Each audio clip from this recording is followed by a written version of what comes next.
নিরপেক্ষ বলে কোনো মানুষ নেই।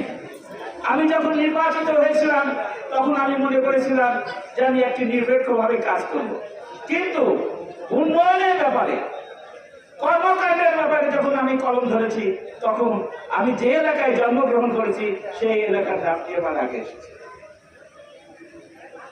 সদক ইউনিয়ন একটি ভঙ্গুর ইউনিয়ন ছিল, যদিও সদক ইউনিয়নের মানুষ মাখানির নেতৃত্ব দিয়েছে, কিন্তু সদক ইউনিয়নের সেই উন্নয়ন হয়েছিল না। আপনাদের সাথে করে, আমাদের নেতৃবৃন্দের সাথে করে আমরা কিন্তু উন্নয়ন করেছি।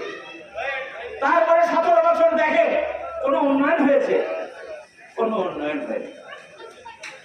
প্রাইমারি স্কুল ছিল মাত্র 6টি, এখন 22টি।